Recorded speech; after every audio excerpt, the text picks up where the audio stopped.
My name is Anne Ferrer.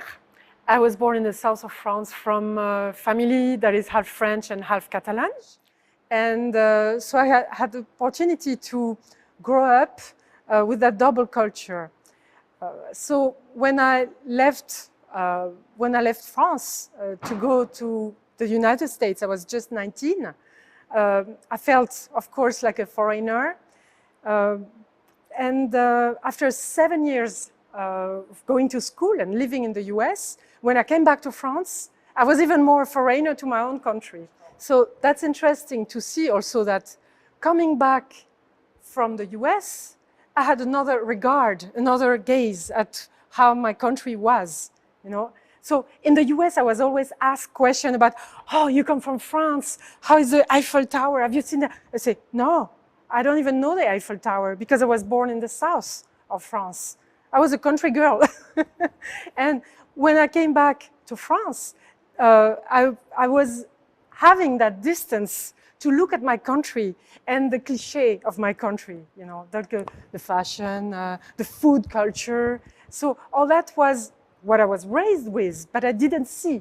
And it's always when you get away from your own culture that you learn to look at it with distance, irony, and fun. So I like to play with that as a material, as an ingredient, like a cooking ingredient for my work.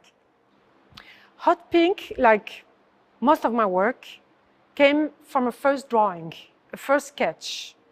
And when I saw the space, I started to make a kind of a cloudy, organic, hybrid shape that is actually coming out of maybe my past work, you know, like the vegetal, the animal, the flower. And when I looked at the space, I really wanted to make a piece that would really bring that kind of organicity to the space. And it was obvious to me that this, I mean, immediately when I saw the photo, and then I saw the space in real, you know, I drew something. First it was blue, and then it changed color. It became pink because pink was the perfect color for it. And it made perfectly sense here. I have a strange relationship with pink, a relationship of love and hate. I love that color now. I used to hate it. Then later, it seemed to me that pink became a kind of insolent, a kind of irreverent color, you know, naturally. Like if you want to say something as a woman, you can either use pink or use, you know, gray and those kind of more masculine colors. It's funny to say it like that, but pink, what if you say something nasty with pink? I mean, it's great. I don't mean I'm saying anything nasty here, but I'm saying I want to say something bold, you know, something that is blom, imposing itself, radical in shape, but at the same time, it's soft, you know, and I have a little bit this character too. It's like, I like that kind of a, you know, contradiction.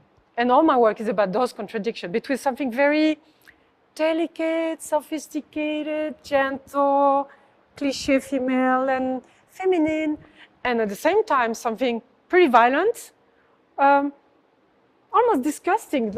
They could look like tribes. Anybody can look at this work, and like most of my work, and see something gorgeous or something disgusting. It's kind of in between. I like to make it so gorgeous that it becomes nauseous. Why is it so disgusting? Why is it so cute? You know? And I like that the two things, how they imbricate. And it makes sense. They do make sense to me. So we invited Anne Ferrer to come.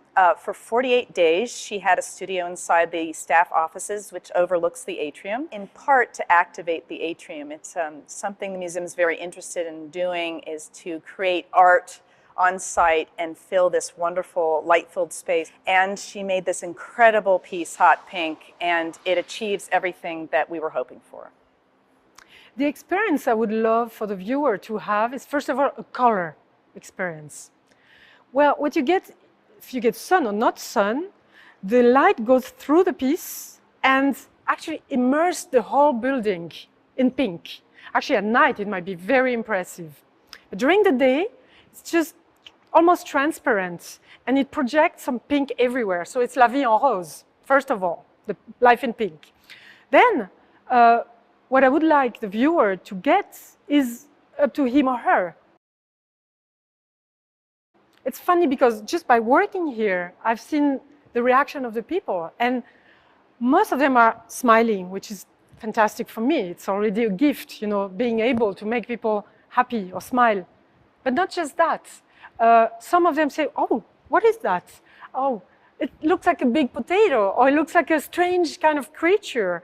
So anybody can see something. I even saw someone, like a small person, like a kid, say, oh, it looks like a Pokemon or something that has that kind of a fractal, hybrided quality. And if it's not figurative, it is for some people, you know, and I like that.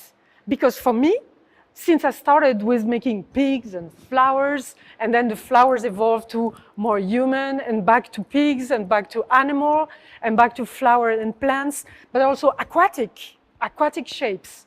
All these mix up, and I love that idea that I give the freedom to the viewer to see what he or she wants to see. And anybody can see something, you know, and you want to touch it, even though it's unreachable. You want to be close to it, and if you don't embrace it with your hand, you can embrace it with your eyes, you know.